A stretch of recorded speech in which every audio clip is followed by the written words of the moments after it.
Bom, vamos mudar de assunto. O Tribunal Superior Eleitoral retoma hoje o julgamento do recurso que pede a anulação dos votos recebidos por Adail Pinheiro nas eleições municipais de 2012 em Coari. O recurso especial eleitoral movido pela coligação Coari Tem Jeito e pelo Ministério Público Eleitoral do Amazonas está de volta à pauta da Corte.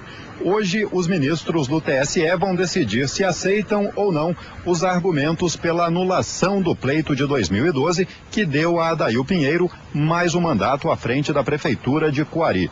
Os recorrentes alegam que ele nem poderia ter disputado as eleições daquele ano, porque já teve contas rejeitadas tanto pelo Tribunal de Contas do Estado quanto pelo Tribunal de Contas da União. Além disso, em 2008, Adail Pinheiro foi condenado pelo Tribunal Regional Eleitoral do Amazonas por abuso do poder econômico e político. Por isso, os recorrentes pedem o enquadramento dele na chamada Lei da Ficha Limpa, nesse caso, na condição de ficha suja. Wellington Lopes para o Bom Dia Amazônia.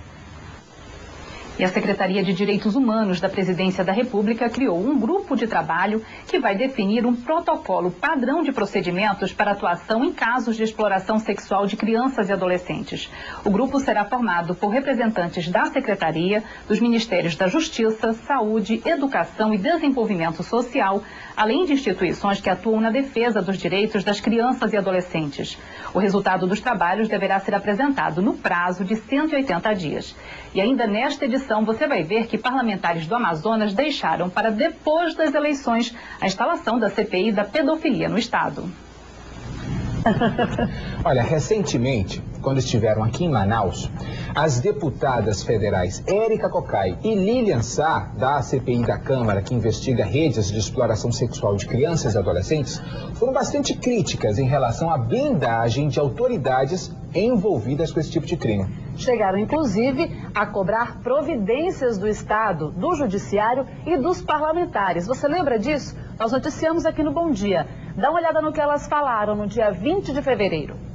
Eu diria que nós nunca vimos tanta arrogância da barbárie. A barbárie está se impondo com uma profunda arrogância, com um profundo destemor. E é, portanto, para nós da CPI, absolutamente emblemático o caso de Coari.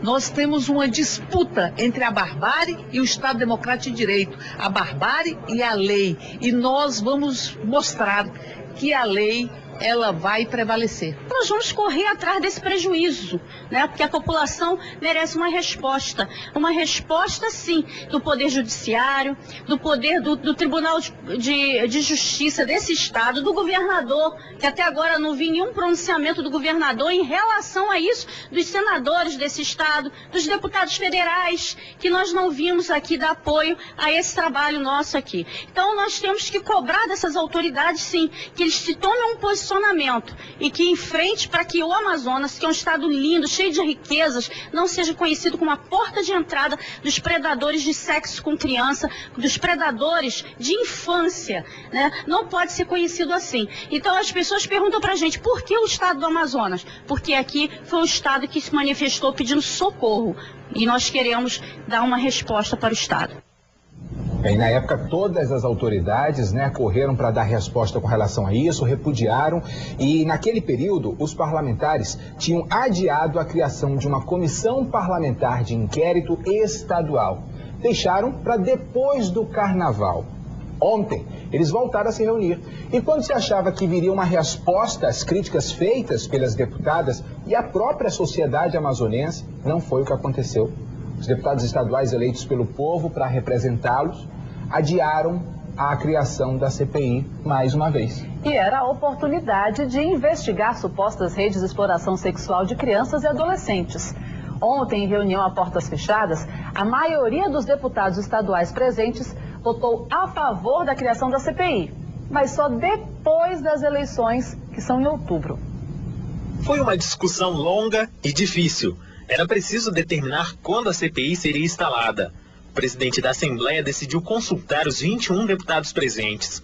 9 votaram pela instalação, mas 12 preferiram deixar a CPI para depois do período eleitoral. Todos os deputados que estavam presentes, cerca de 21, que vocês tiveram acesso a todos que entraram aqui na nossa reunião, com exceção do deputado Arthur Bisneto, deputado Souza e deputado Fausto Souza, todos estiveram presentes, né, e foi decidido da seguinte forma: a CPI será instalada após o período eleitoral. No entendimento da maioria, não haveria condições administrativas da Assembleia manter duas comissões ao mesmo tempo, já que a CPI da telefonia ainda não foi concluída. Outra preocupação dos deputados é com a possibilidade da CPI ser contaminada por interesses políticos, já que o processo eleitoral começa no dia 5 de julho. Com a decisão pelo adiamento da instalação da CPI, a discussão sobre a escolha dos membros também deve ficar para depois. Lamento muito essa decisão, que entendo que ela não corresponde à vontade da sociedade, porque nós sabemos que depois da eleição não vai dar tempo de fazer a CPI. Nós sabemos que uma CPI exige um prazo de 120 dias e, portanto, depois das eleições, elas se encerram, não se discutiu se é primeiro turno, se é segundo turno, ela não vai permitir, porque em janeiro muda o mandato e vários parlamentares, e nós temos que encerrar dentro do período até janeiro.